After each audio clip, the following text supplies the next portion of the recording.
Cortney, thank you for coming over today to talk about your career and family and how you balance it all. Thanks for having me, Jess. Absolutely. So you have 7 children. Mm-hmm. How do you balance being having time for self-care with the 7 kids? With self-care, it definitely starts early in the morning. I have lots of water and coffee. I need coffee just to kind of start my day, and I try to, Robert's always up before I am, and we have a few early risers, believe it or not, but I try to get up early.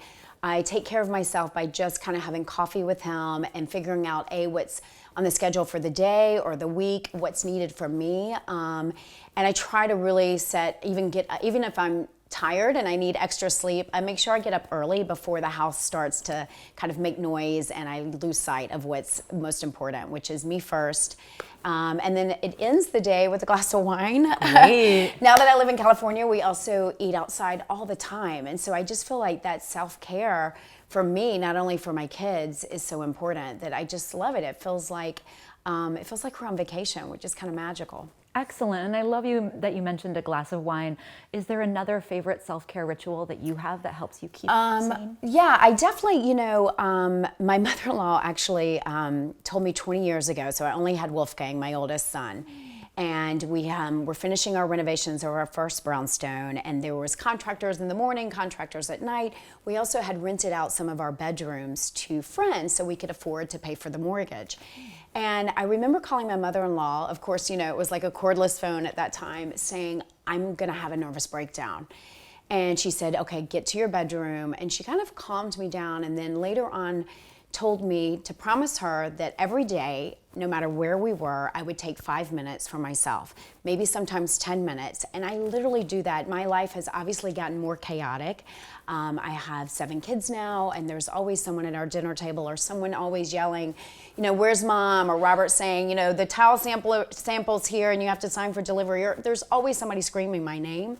And so if I feel like I'm about to burst into tears because I'm overwhelmed, or I'm about to curse and yell and scream because I've hit my, limit, I retreat to my bedroom and I take time for myself. And I literally have made a great job at, hiding in my bedroom when I need to and just kind of calming my nerves, kind of clearing my head. And then I can answer people without resentment or without stress, and I do the best I can, but I still do that. And I've been doing that for 20 years, thanks to my mother-in-law.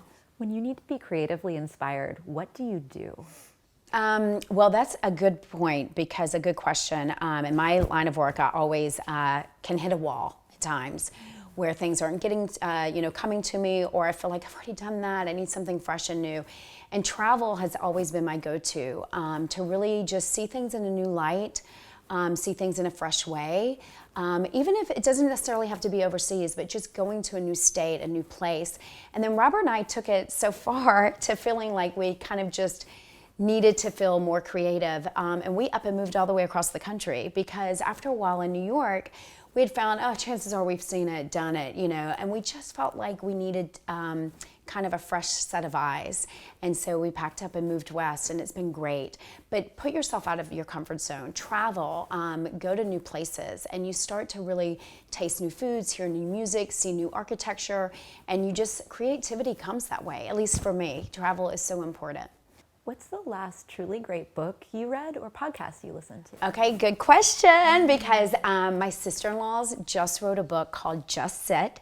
Elizabeth Novogratz and Suki Novogratz. Just Sit? Just Sit, and it is meditation. It's a book for meditation for like people like me that don't do it every day. It's very simple. They basically did a lot of illustrations and broke it down where it's easy, it's not intimidating, and it's a quick read. I literally am going back to it. It just came out like a month ago. And the great thing is they're trying to get it into schools and into prisons. And I think for me personally, because I'm always busy, and so it may take that 5 minutes, but it's really teaching me to take longer than 5 minutes, to really slow down my mind, and new things have come. Now tell me about staying fit. So being a mom, it's probably hard to find time for working out. What are your favorite workouts or exercise? I'm definitely not a gym girl, as you could probably notice, but I love to walk, power walk. I have I have some great friends moving here that I haven't just met through my kids, that are true friends, and I love to power walk with them in the morning. I go through the Hollywood Hills. Like my husband does Runyon Canyon, but I prefer to walk through the neighborhoods. I'm a house lover, and so one of my girlfriends and I literally redesign every house we walk by. We change the front door, we re-landscape, and it never gets old. And we just power walk all up through the hills. And the great thing is the variety of houses are so different. There's a Tudor, there's, a bungalow, there's a post and beam. So everything's so different, and it's kind of like a mishmash. And I just love that I can kind of update them. A lot of them need TLC, some are under renovations, but they just, for me, I redesign them on the walks. And I also get a little exercise in. Thank you, Cortney. That's great advice, and I really appreciated you coming in here today to talk to us. I had a great time. Thanks, Jess. Hi, I'm Cortney Novogratz, and you're watching LiveStrong.com.